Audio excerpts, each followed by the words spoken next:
Okay, so I'll continue with our fourth session, where the focus will turn to GTAs and teaching and learning in the lab. And we have Justin will lead the session again. Again, thank you, Mike.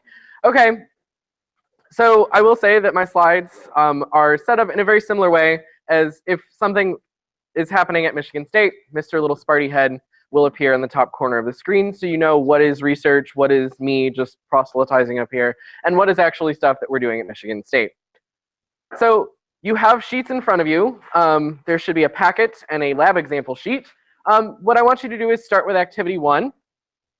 Oh goodness, clicker. And what I would like you to do first, and I know it says chemistry laboratory, but substitute physics if you are a physicist. So the question is, what are the goals of the chemistry or physics laboratory? Take some time and brainstorm together with your university partner.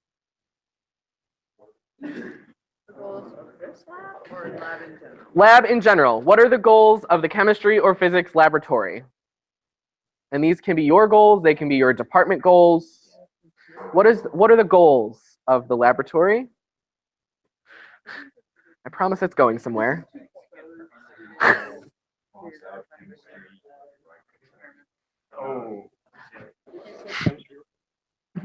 You can cross out chemistry and write physics. I'm totally okay with that.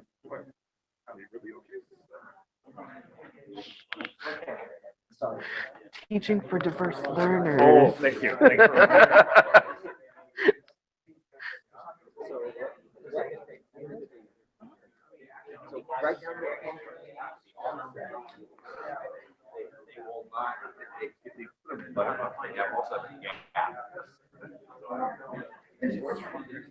Many don't.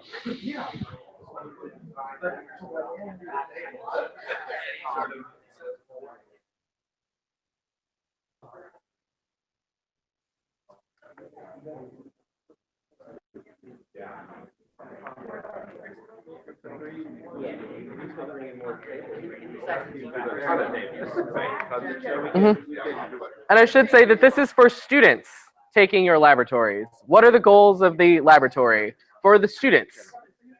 From the no, for you. But thinking about what you want the students to get out of the lab. What are your goals for the lab? Yes. Yes, but I wanted to make sure that we're thinking about students, not your particularly GTAs.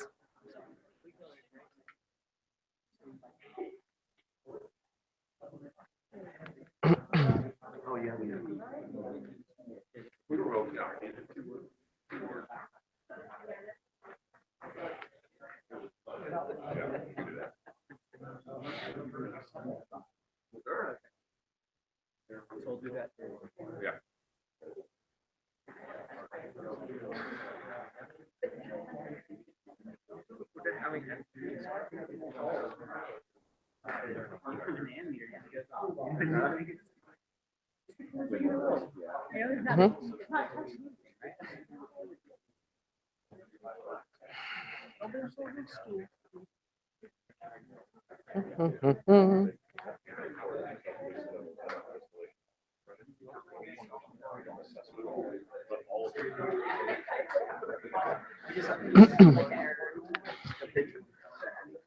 All right, I'm going to bring you back. Let's have a very quick report out about what some goals of the chemistry or physics laboratory are.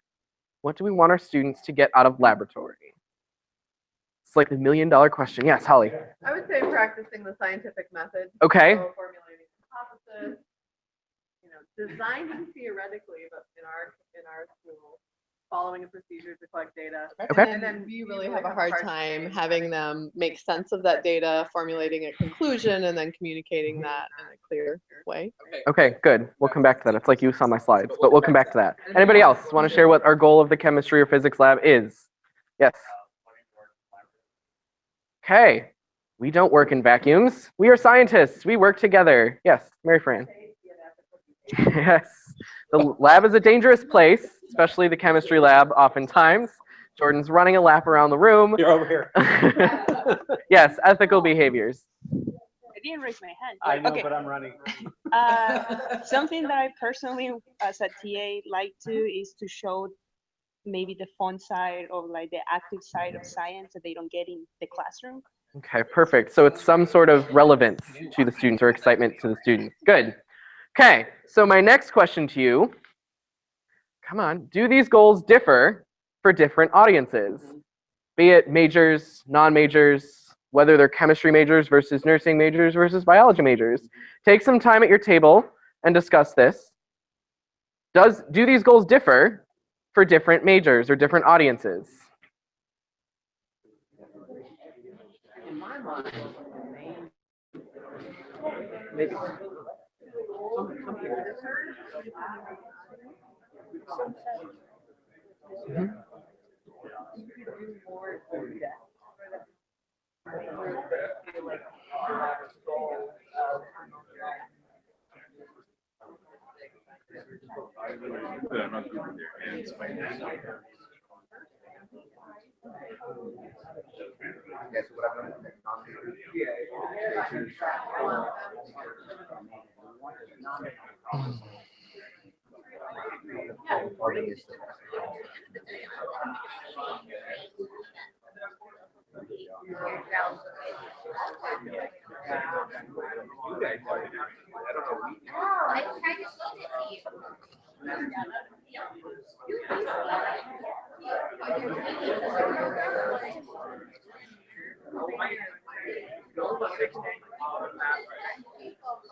But I mean, most of them are not. Vast majority are.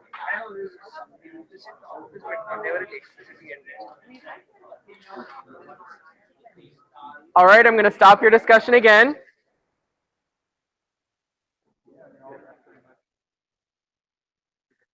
So we'll do this by a show of hands. Do these goals differ for different audiences? Raise your hand if you say yes. Raise your hand if you say no. Okay, so some of you that responded yes, give me some reasons. Why? Yeah, Brock? So I teach the physics for life science majors Okay. at UMass. We have 3 different physicses. I don't know. Physics for life science majors, physics for engineers, and physics for physics, astro, and math. Okay. So we have 3 different intro physics sequences. Okay. And for our majors, plus astro and math, this the goals of scientific method and scientific process and methods a lot. Yes. Critically important.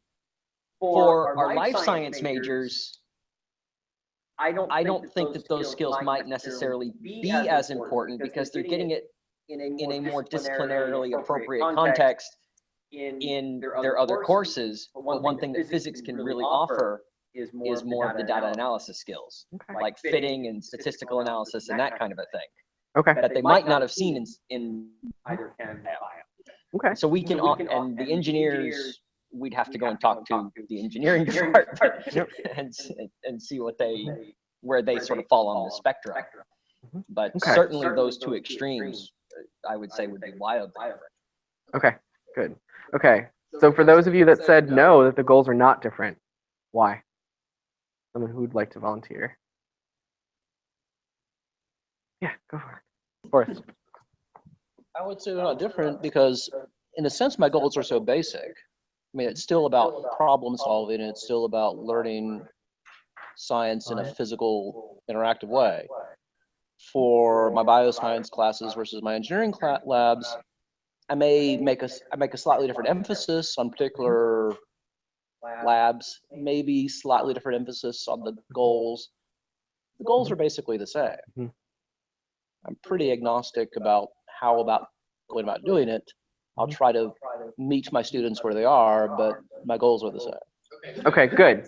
So really this is course dependent. If you are teaching the course for physics majors or chemistry majors, your goals might be different than teaching for non-science majors. But if you're thinking about all chemistry courses, chemistry labs, or physics labs in general, and your goals aren't different,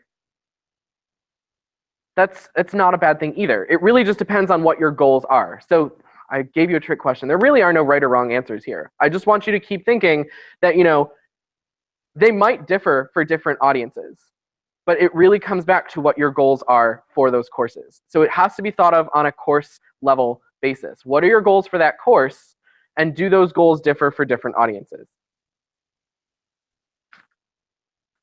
And so now I would like you to brainstorm with your partner. What evidence will you accept that allows you to know that those goals are being met by the students?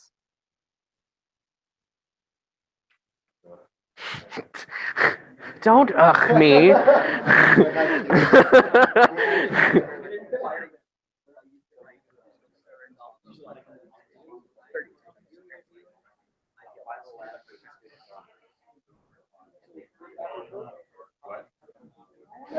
Mhm. Right. If you wanted to do something with that.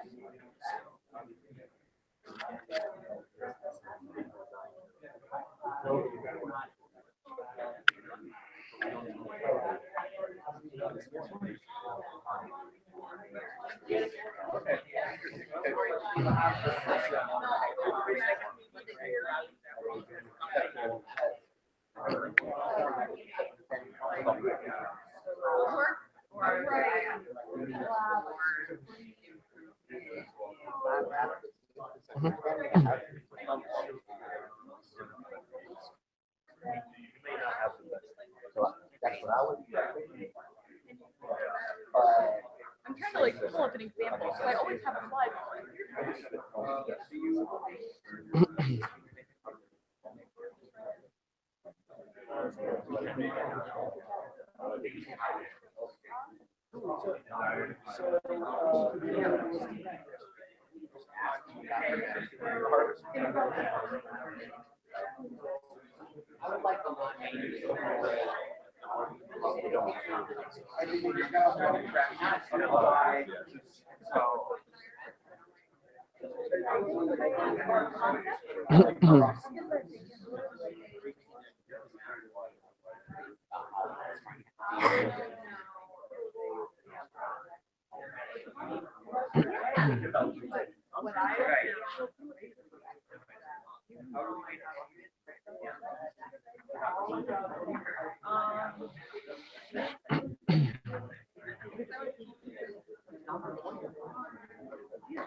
So how do you think you would know that?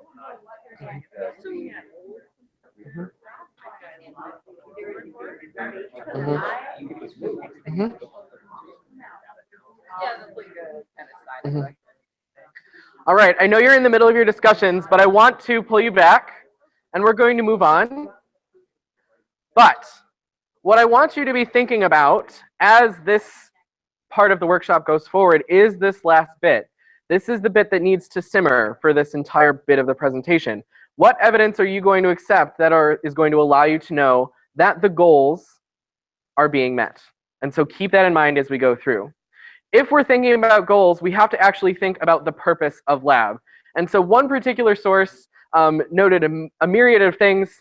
Some people have stated that it's to teach them chemistry content or to expose them to more chemistry content than they are in the lecture.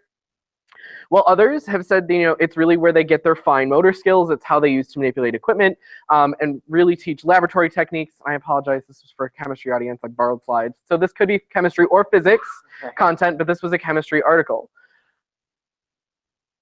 It's also, come on, where they start to learn problem-solving skills. But what I actually like to think that the purpose of lab is to do is to teach students how to do science as it is authentically practiced. This is the one time or one time a week that they can come into a space that's specifically designed to make mistakes, to mix things together, to measure, to analyze. where they do that. And so this is the place where they're doing science. Unless, of course, you teach a studio physics course in which they're doing these things constantly. And so this is my big takeaway is, the purpose of lab is teaching students how to do science, regardless if they're a physics major or an art major. This is where they learn to think scientifically about their world. So what I'd like you to do is there are 2 activities. I gave you a printed out sheet, it's the front and back. What I'd like you to do is take a look at lab activity 1 and determine what concepts and science practices students might learn from engaging in this lab. And so we want to look at lab number 1. It says lab number 1, gas law lab at the top. So take a few moments to read through that and to determine what concepts and science practices students might learn from this lab.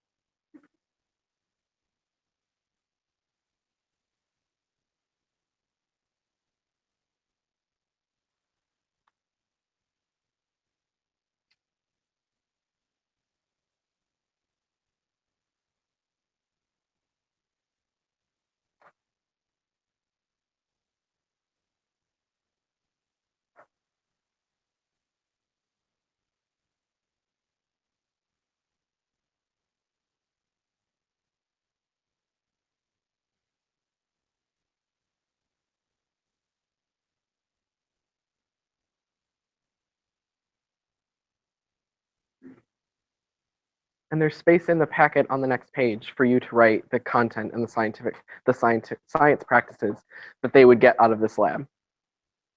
And yeah. Yeah, Brian.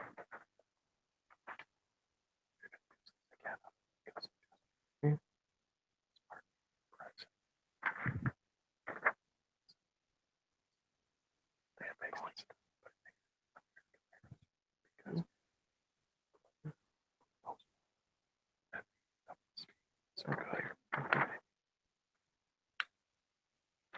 Back there. Illustrate the point. You're going ahead. Yeah. Just lab number 1, which is the front of that sheet.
Okay, so I'm starting to hear some tittering of discussion.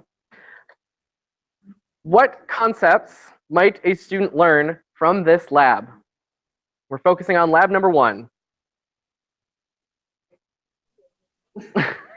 What science concepts, Brian?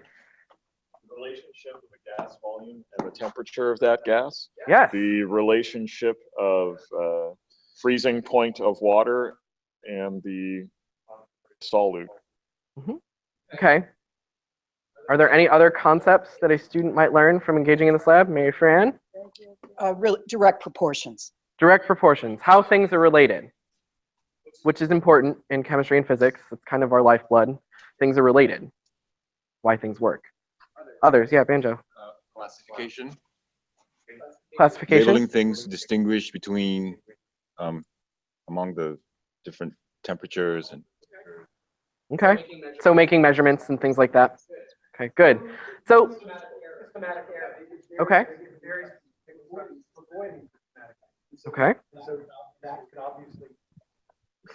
That can be brought out, the fact that if you didn't grease the barrel of the syringe, what kind of error might that induce? And then if that is that a systematic error or is it a random error? So students need to discuss that in a lot of different concepts. Also, non-ideal gas behavior. This would be a perfect lab for that, of course. Yeah, we talked about this before. Mike has attended a workshop that I've done at a national conference where we did this exact activity. So this is the second time he's doing this activity. You were. Yes. Said no, the gases have to behave ideally. I said no, they don't. It says there's a second gas here. I'm assuming that's probably propane or butane or something that would behave less ideally than what smart kids would expect. Yeah, it could. Okay. You'll learn about the units. They can learn about units. So what science practices then are students learning from this lab, or might they learn from this lab? Measurement, which is important. We need to know how to do it and how to do it well. How to make a constant temperature bath. Okay, so temperature control. Reading and following instructions. We do that a lot. And we ask our students, if you gave your students an entire semester of these labs, we can be sure that they know how to read and follow instructions by the end of the semester. Others, or we wouldn't hope. We'll get there. Inquiry. Okay, we're going to come back to that. What I'd like you to do is complete the same exercise for Lab 2. Lab 2 is on the back of the page, and if you flipped ahead, you've spoiled the surprise. But go ahead and flip the lab sheet over and complete the same exercise for Lab 2. So give it a read and determine what concepts and what science practices students might learn from this lab.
Okay, I'm starting to see some discussion, so we'll come and talk and have a group discussion. So, are the science concepts any different for this lab? Why? There are some more metacognitive science parts of this experiment. Okay. Which is why it's clearly an inquiry-based experiment. But it also has a missing science component relative to the other experiment. And I think most of our gut instincts is say, wow, this is a better experiment. There's no colligative properties in this one. There are no colligative properties in this one. Correct. But other than that, it's a good experiment. Okay, good. Others, any other thoughts on that? Okay, how about the science practices? Are those different? I think the concepts are the same for the most part, but the practices are at a higher level.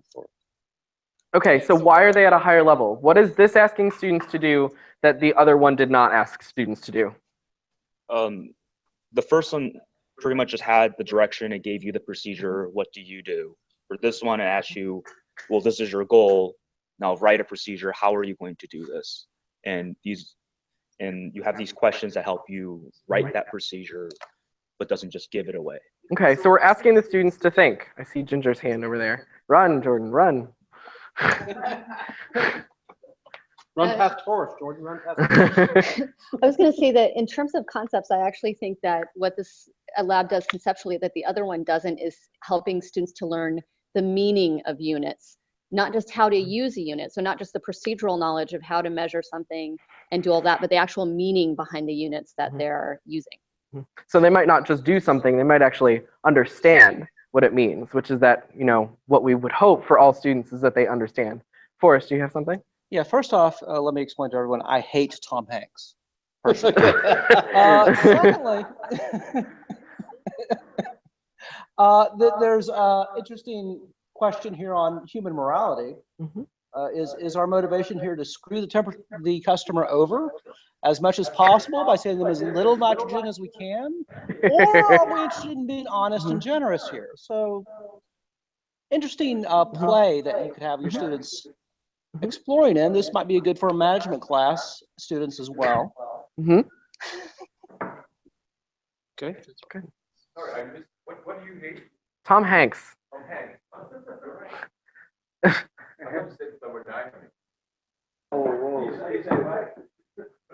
Thermodynamics. So I do want to make a counterpoint. And I do like the procedure that's this inquiry-based thing quite a bit because it gets students thinking about how to design an experiment, how to implement an experiment, and how to think a little bit more deeply about how science is acquired. But I think it's also unfair of us for the first lab that we looked at to say that the analysis and the learning can't be as deep because we don't actually have a fair comparison in front of us. We don't know what the post lab was for this. We just have the procedure. So from a procedural standpoint, sure, they learned a lot more in the second example because they had to design the procedure as well. But there could have been brilliant questions asking them to explain why things happened, how to relate the two gases to one another. So we really don't have a point of comparison for how good the learning is with the other experiment because we don't have the assessment. Maybe that's all that there is. What we're given is all that there is. An unassessed experiment? That's what he gave us. I mean, there was more. I feel free putting these out there because we actually, I being a representative of Michigan State, kind of own either the good or the bad. These are both labs that are currently are done at Michigan State. And the analysis was, plot your line. And they handed in a graph paper stapled to a worksheet where they did their calculations for the lab one.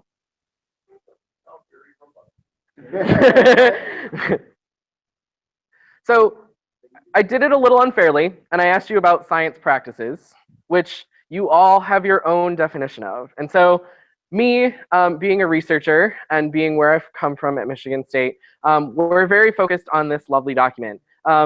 How many of you have heard of the Framework for K-12 Science Education? Oh, very few of you. Okay. So the Framework for K-12 Science Education is a publication from 2012 that was put out by the National Research Council. The Board on Science Education convened a committee to talk about, what do we want our students coming through K-12 science education to be able to do by the time they get to 4th grade, 8th grade, and their senior year in science. What they outlined is a set of practices, cross-cutting concepts, and core ideas, or as I like to think about it, what we want students to know, what we want students to be able to do with that knowledge, and how can they connect it to other science disciplines? How can they connect their chemistry to their biology to physics, and their physics to chemistry? What they call this is three-dimensional learning. And so they argue that these should all be intertwined and inseparable from one another, as teaching the practices absent of some sort of scientific content is not beneficial for students because they can analyze and interpret fake data. We don't know. But if we do only focus on the content, that's where we start to get these trivia bits and all of the chemical minutia or physical minutia that we ask students, that we tend to ask students. And the cross-cutting concepts are those things that are kind of overarching that we don't necessarily touch on, but that help to students to connect, and so that we might help students see that. Being that my research is focused in the lab, that's the time where we can actually get students to do things and practice them.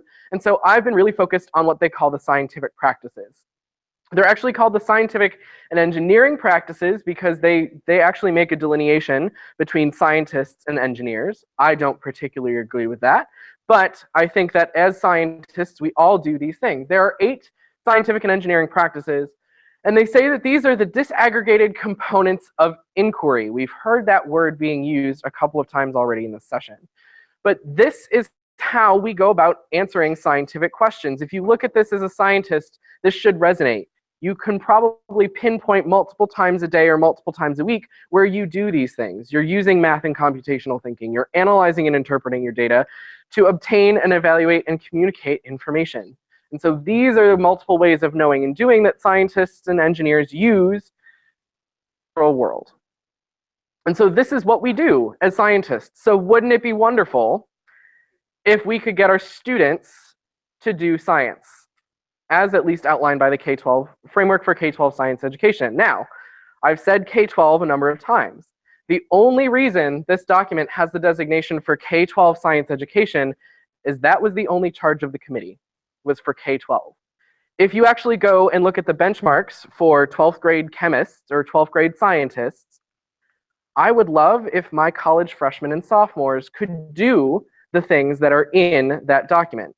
And I know for a fact that most of them cannot do it, so we're not quite there.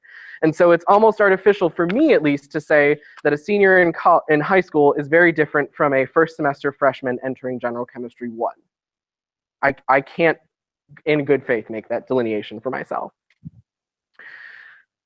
So my question, now that we've talked about scientific practices, we're here about TA development. And so the third activity I want to do is thinking about, what would be the role of the TA in each of these labs, both the labs 1 and 2. What would be the same and what would be different? Take some time to discuss.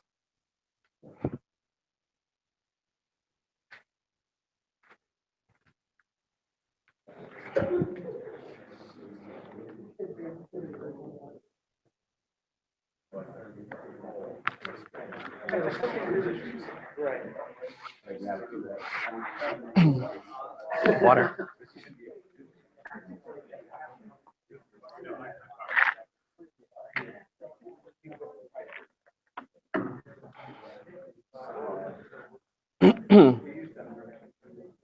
Me.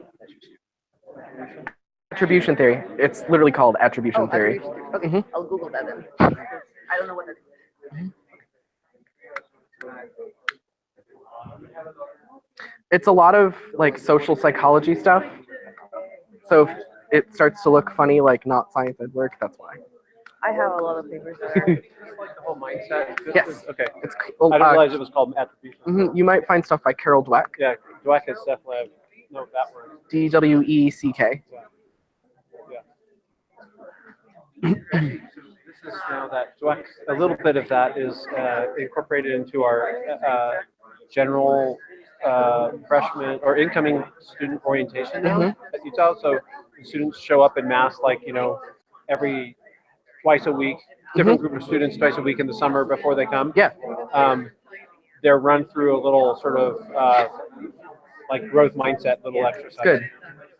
I mean, it's been shown to do wonders, and you've seen a lot of it. UT Austin, right? Was it where they did? Yeah, it was I think just it's part of UT. like something online that was part of their registration process. Yeah, and we've used it, and one of my grad colleagues used it in chemistry and was trying to like figure out, where students sat and in terms of their growth, their fixed mindset, and try and figure out, what affected either being in the growth mindset or the fixed mindset based on their prior experiences in high school chemistry and high school physical science. Forrest, was he just basically like pushing back on the notion that of inquiry labs, like basically not giving specific direction as an idea? I think a little bit. I don't quite understand.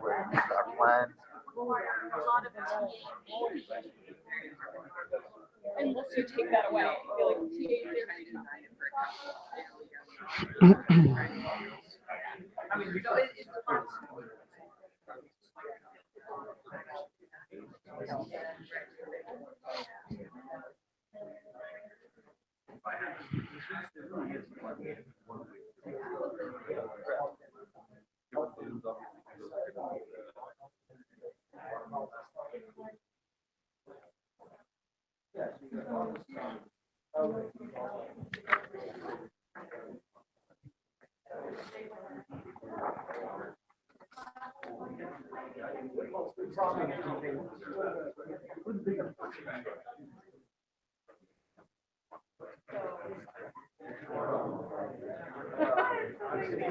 when I read this, I was like, I would have been a biology major.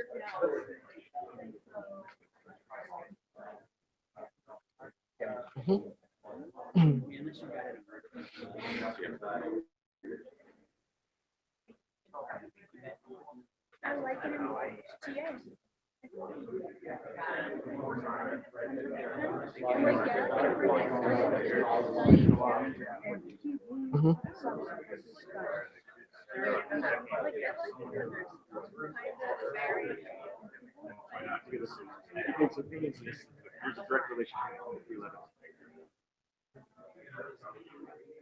I mean, we're a big bat.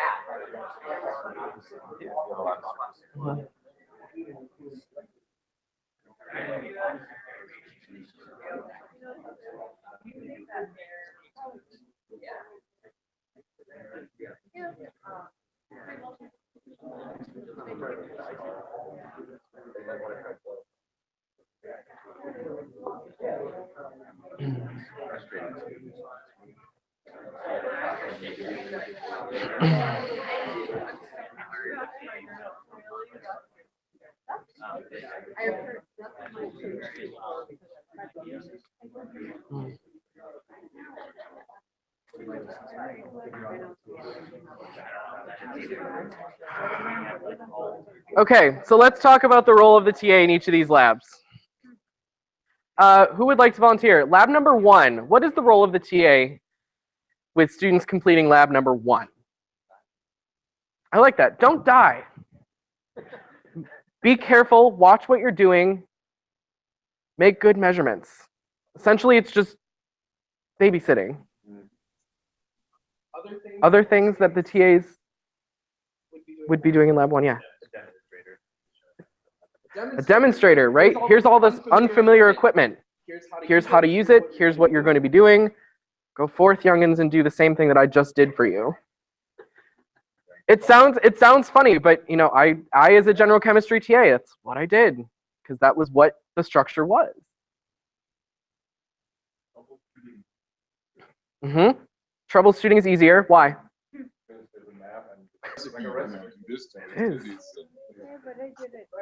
Right. If you read the recipe, you should have success at the end. Is that true of science? Always, exactly, always. that paper that you look up the synthesis or you look up the experiment and says, you know, follow this and it'll work, and it doesn't. And then you're like, great, here's my dissertation work. To contrast that, what would be the role of TA in Lab 2 in those types of situations? Yeah, Rick. Mentoring. Mentoring. How so? There's going to be a lot of questions, and so you need to come back with maybe other leading questions to help them think through the process. Yeah.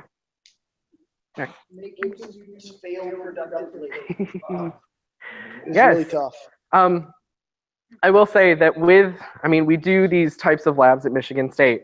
The students hate to fail. They hate when their experiments don't work because a failed experiment means they're going to fail the course. And trying to get students out of that mindset that just because it didn't work doesn't mean your grade's not going to work is very, very difficult. Yeah. So I think I agree, in an ideal setting, mentor advisor is what the TA should be. But in a practical setting, and what I fear from sometimes giving TAs this procedure is they might become an answer key. Like they might not want to see the students struggling. They might not be able to put up with the resistance of giving them the answer. So they might say, okay, just do this and it'll all work out, even though what we give them. And you're right, it's a very fine line to balance. TAs that have taught in a very traditional, like, cookbook manner are very ready to just say, oh, well, here, fix this and do this, and almost take their experiment away from the student. And we try, and through these weekly meetings, try and get them to be like, no, don't do that. Like, we tell them, oftentimes some of our TA meetings is saying, don't tell them this, don't put this on the board, don't mention this, let them find it on their own. And that's so hard. And it's so counterintuitive when I'm training our TAs and saying, you know, don't talk about Beer's Law. They're like, what do you mean, don't talk about Beer's Law? You're doing absorbance versus concentration. Of course it's Beer's Law. And says, you know what, they'll figure it out on their own. Don't mention it. And it's a very guttural reaction that they are very uncomfortable, but it's that uncomfortableness that helps them to grow. So it is a struggle that I'm glad that it's out in the open. Okay. So thinking about that, what skills do your TAs need to do each of these labs? Thinking about Lab 1 and Lab 2. Go ahead and brainstorm.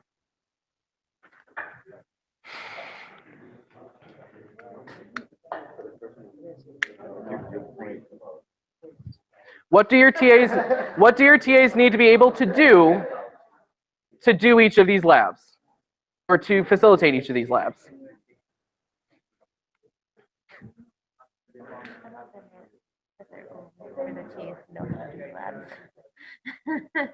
That's step one.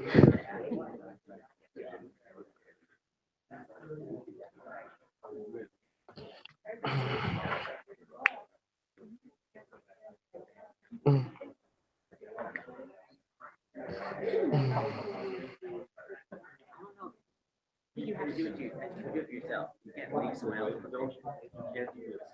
You can't write that.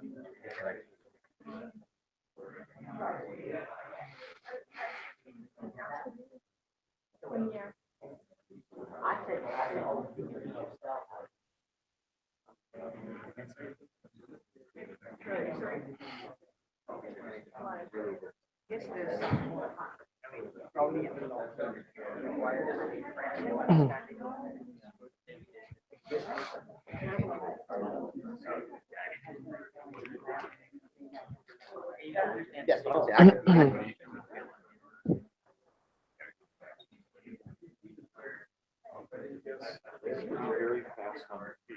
Teaching in this sort of an environment is a much higher order teaching challenge. It is. Just like in an active learning discussion class. And we get a lot of pushback for the TAs, especially ones that have come back after a number of years. They taught before we transformed and after we transformed, and they're like, I'm walking around and talking to students for the entire 2 hours and 40 minutes. Like, is something wrong? I'm like, no, it's what you should be doing. They're like, I have to think so much. I'm like, exactly. It is much more teaching. What's ironic is that a student-centered classroom is much more teacher taxing. It is. Yeah. It very much is. And I don't think most people go into it that way. and it certainly wasn't pitched to me the first time it was pitched to me that way. I was told, I actually had a course that was taught in a postmodern curriculum format, trying to teach problem-based learning by actually kind of doing it on the fly.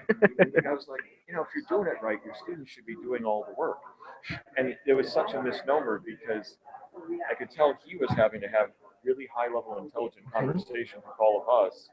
That's a lot harder than just standing up in front and saying things. Why didn't this work? Oh, how much of this acid did you add? 40 students or 30 students, work and walking around. So what's the instructor to student ratio at Michigan State? 1 to 24. That's really taxing. But they work in groups. That's still really It is. And it requires TAs to have a very intimate knowledge of the curriculum, which is both good and bad, and more good than bad. But there's some barriers there. There is. We'll talk about those.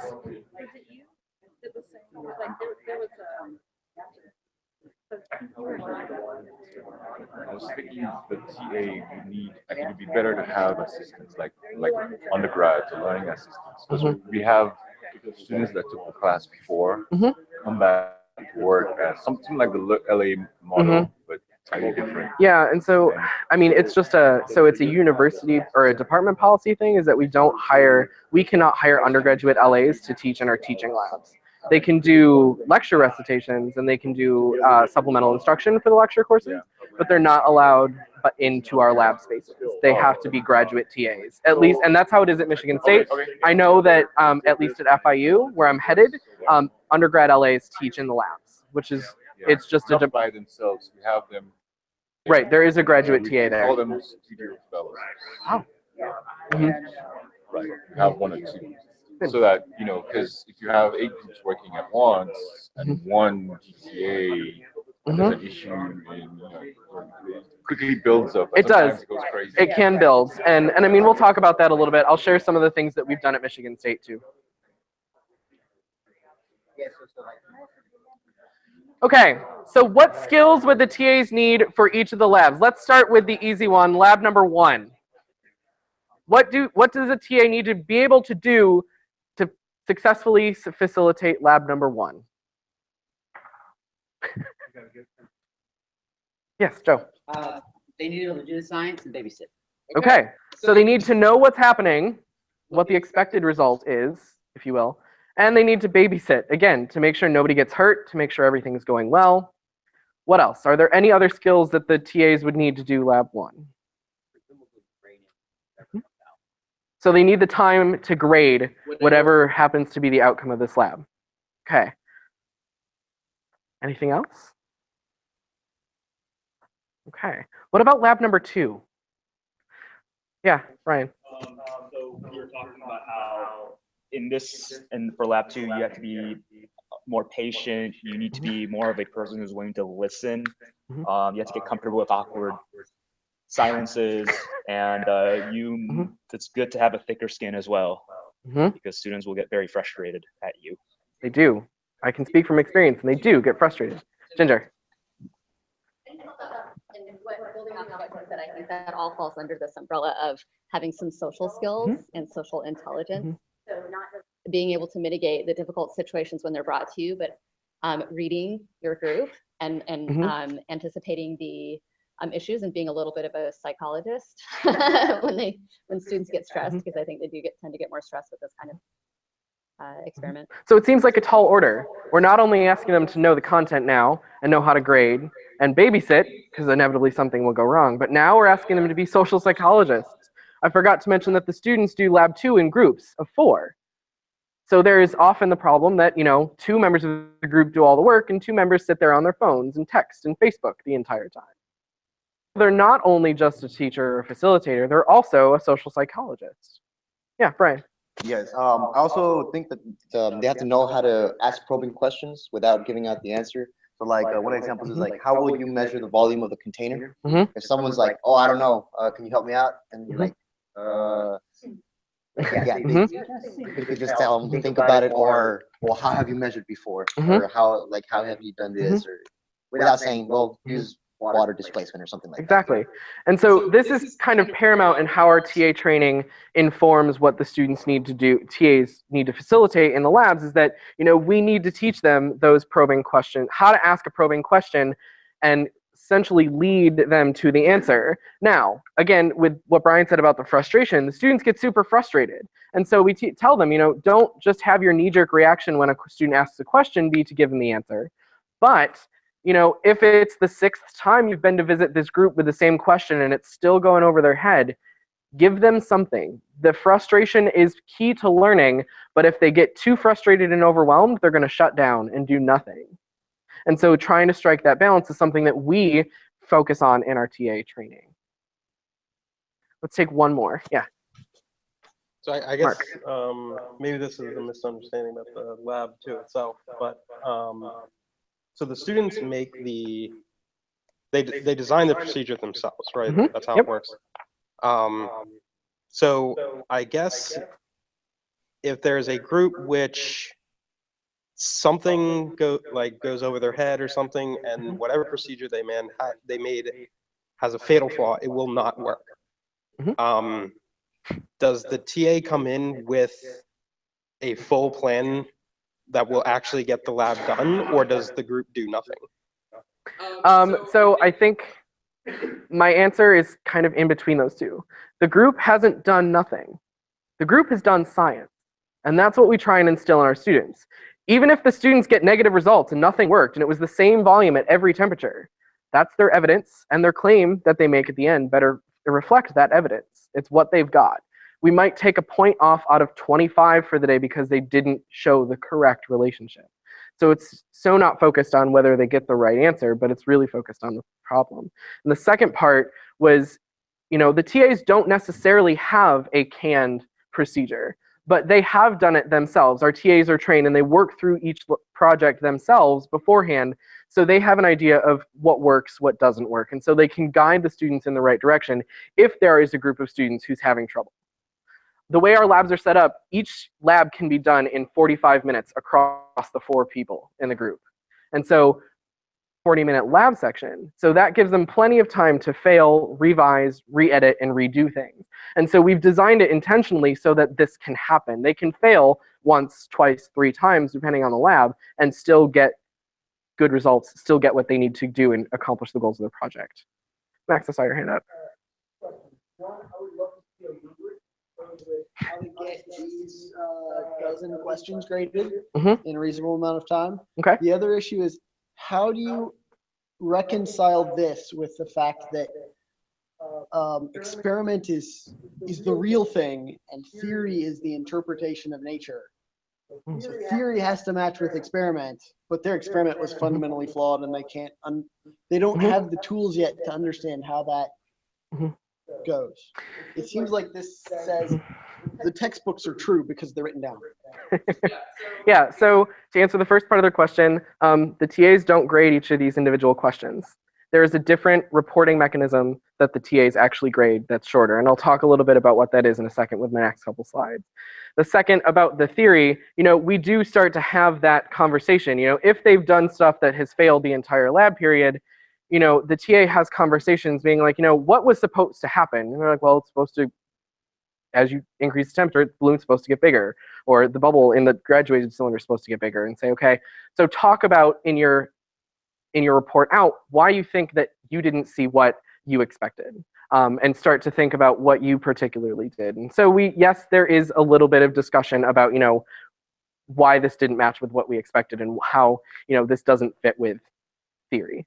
And this is the first lab they do as in their first semester. And so most of them have had some sort of experience with gases, mostly from high school, at least in Michigan. And so this isn't more the chemistry trying to get it to work. This is trying to get the kind of mechanics of the project-based labs for them. Yeah, Anupam. What we thought was, in the project-based technique of doing the lab, might be a good idea for TAs or anyone teaching the lab to anticipate some mistakes, put themselves in the shoes of the students, and imagine what are obvious mistakes that people can make and be prepared for them. Exactly. And so that is actually paramount, again, in our TA training. We give them the opportunity to run through it like the students would. And so they can kind of foresee these pitfalls ahead of time. Okay. So I've actually talked to the TAs that have taught in both of these curricula at Michigan State. It's part of my research. And so in the expository lab, our TAs said, oh goodness, these clickers. The TAs said, you know, I was much more babysitter. I would answer the same questions repeatedly. Everyone's doing the same thing. It's really easy to see when someone's doing something wrong because they'll have the wrong glassware out or their solution will be a different color. It was very easy to do. However, when I asked them about what their role was in the transformed labs, their adjective of how they described themselves changed. They described themselves as a facilitator. They were trying to help the students understand the chemistry behind what was happening, not specifically, why is this blue instead of red? What did I add wrong? So really starting to get at the reason why. They were asked a variety of questions by the students because each group had their own plan. Sometimes the adjacent groups would eventually share procedures, which is fine. We have that's the kind of the scientific way, but each group having their own plan requires forethought on the TAs. And I was having a discussion with Brian where it requires a lot more mental heavy lifting for the TAs, knowing that you have 6 groups in front of you and they might all be doing different things. And so trying to get TAs to understand that and at least have a game plan going in. But if you look at these two things, this kind of goes back to what we just did in our last session. This is directly related to the GTA self-image. It really depends on how the TA sees themselves. If the TA sees themselves and is a firm believer that they are there to be the babysitter, that's what they're going to do. They will babysit and make sure everybody's safe.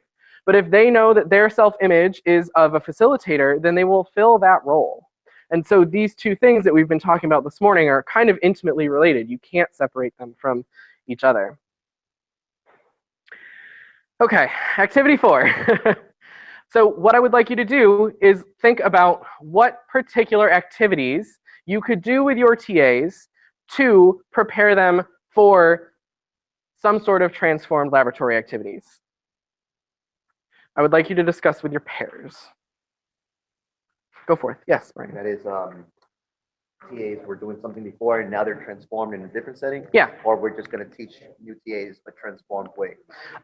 Either way. So thinking about, I realize that this is pretty context dependent, but if you were switching a curriculum, what activities might you use to better prepare your TAs? Okay.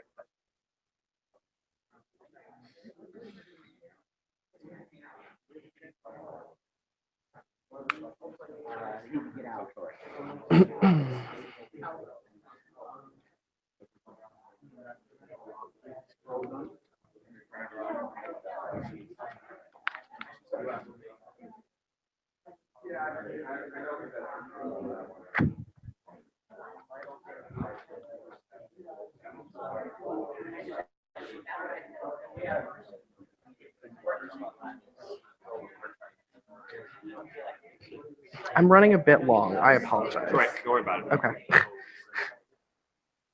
Actually, we started 15 minutes late, so Okay. you're actually good. Okay. We won't give you the hook yet. Okay. 17 minutes. How many minutes?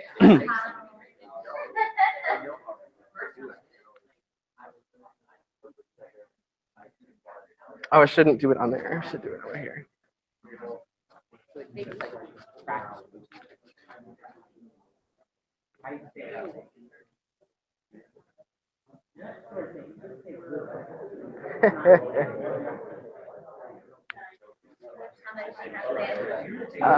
This is the last activity. More, it's just like, here's what we've been doing at Michigan State. So I can go through that pretty quick. And then it's lunch. So, okay. This is the last them doing something.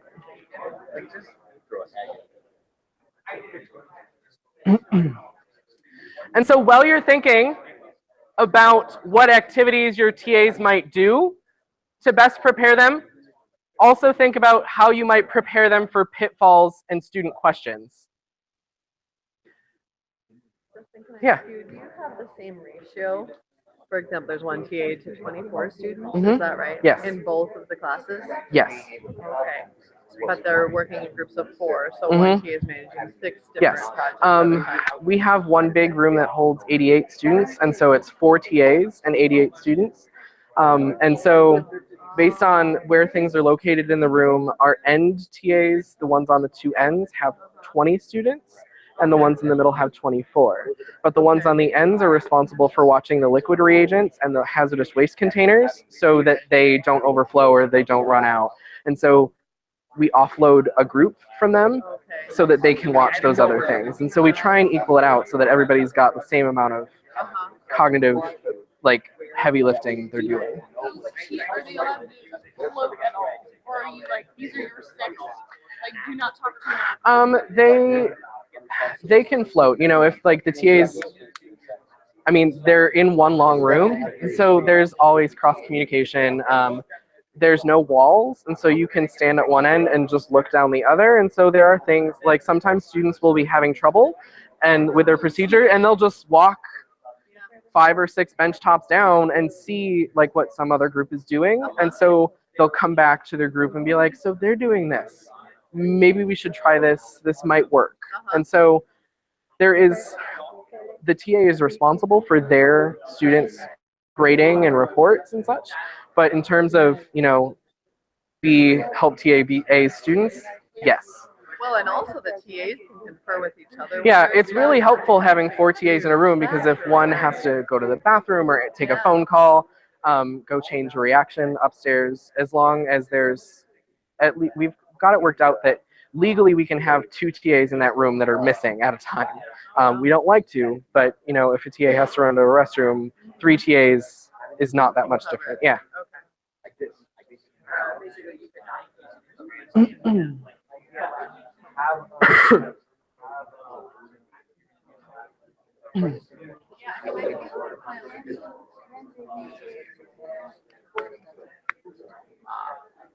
If I had to guess,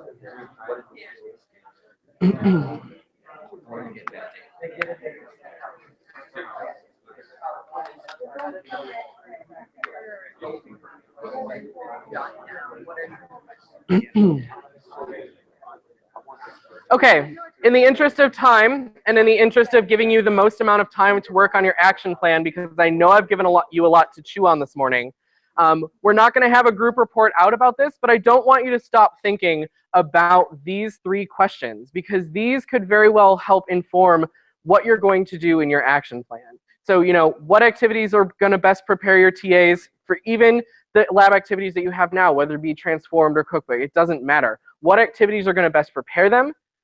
How might you prepare TAs for student pitfalls and questions? And then how will you know when the TAs have developed these skills?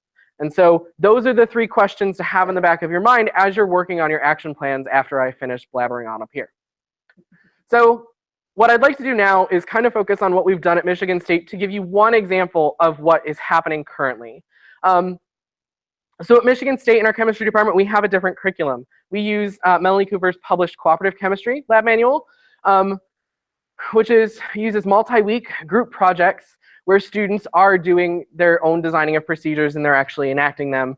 And we use this, because, you know, Melanie is my postdoctoral advisor and she's at Michigan State, but also research has shown that having students go through this type of curriculum has improved their metacognition skills and improved their problem solving, which are the kinds of things that we want students and hope students would get out of engaging in a laboratory course. And this improvement in metacognition is not only for the students, it's also for the TAs.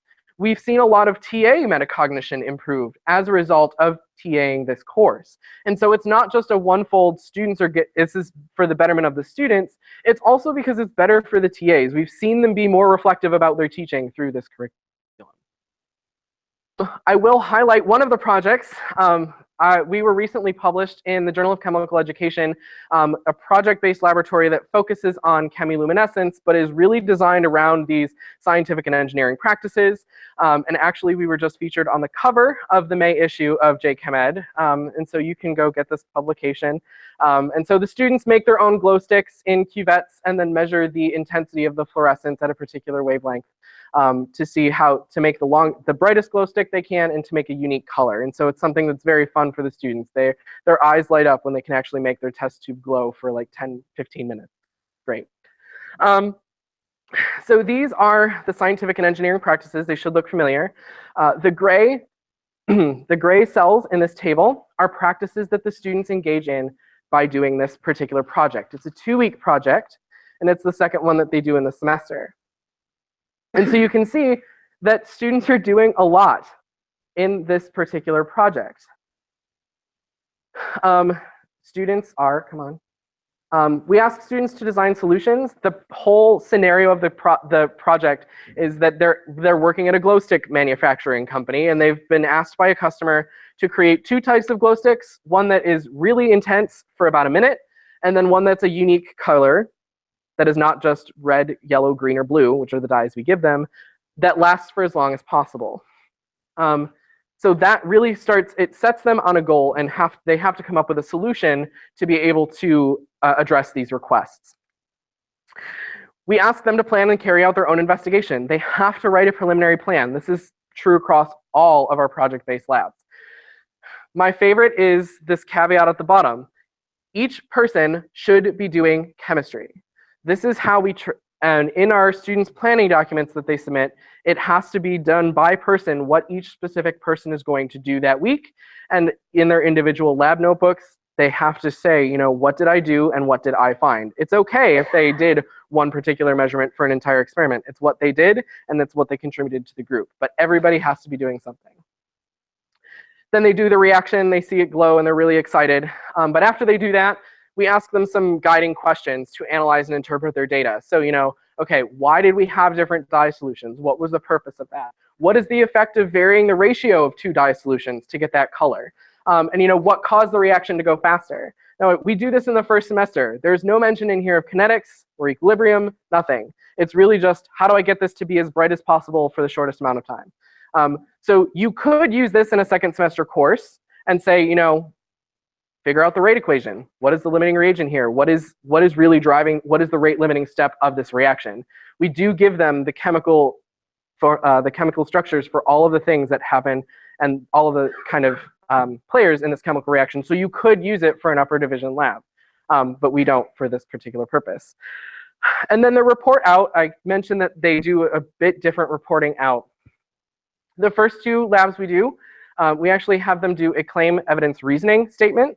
We call them informal project reports, but they have to give us a claim about the effective temperature on this reaction system.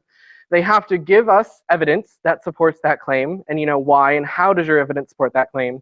And then they actually have to explain, which is really hard for them, why, when you increase the temperature, the intensity of the glowing got brighter.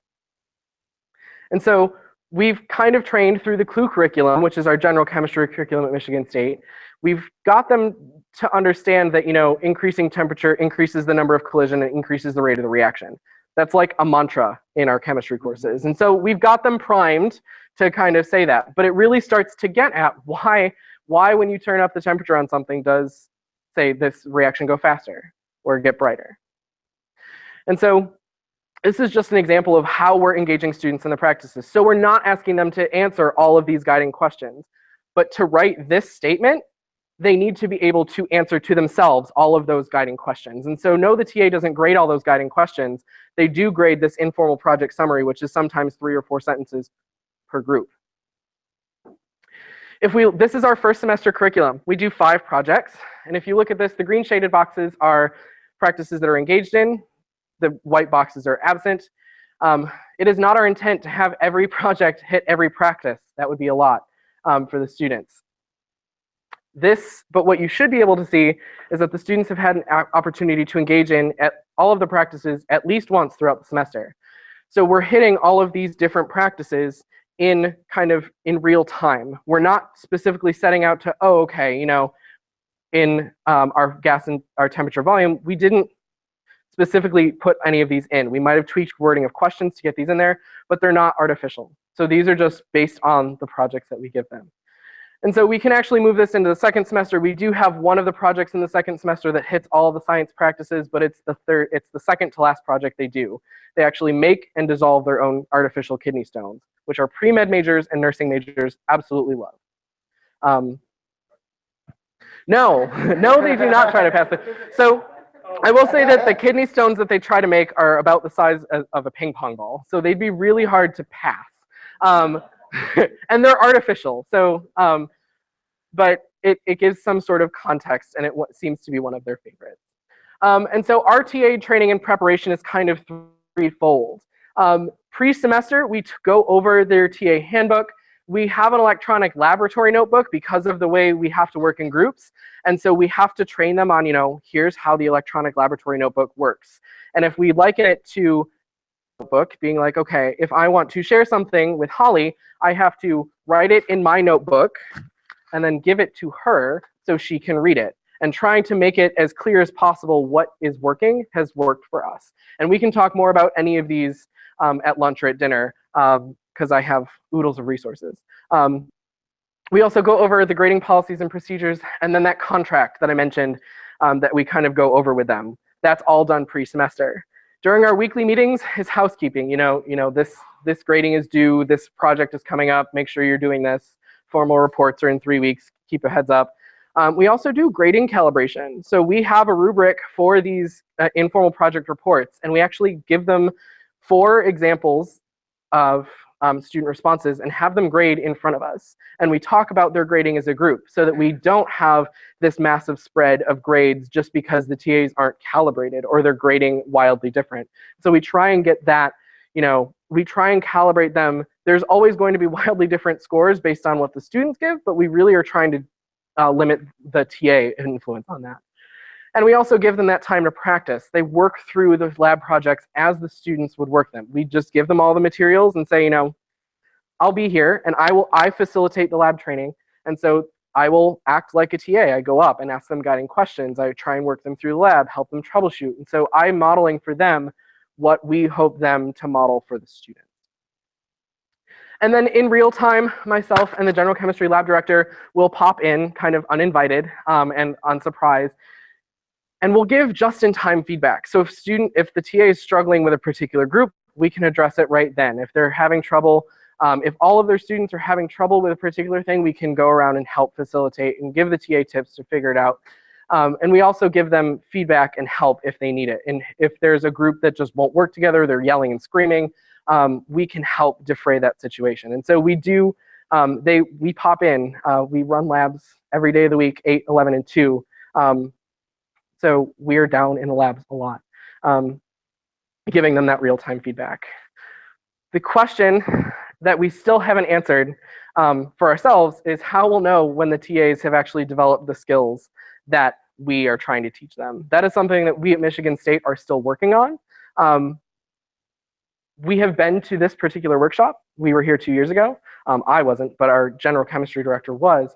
And so this is like, trying to make the point that we're not perfect and that we're still working at this because, you know, it does take a while. The second full year of this laboratory curriculum and we're still figuring it out. Ken said, you know, you get 3 rough years and, you know, it hasn't been rough, but it is growing and it takes time to get things to where they actually run like well-oiled machines.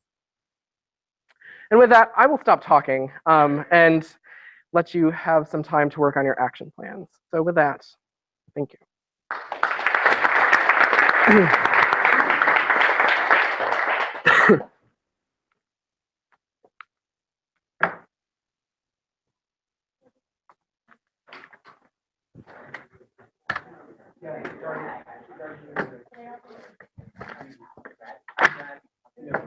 So, there is now a thank you. Recording that was so that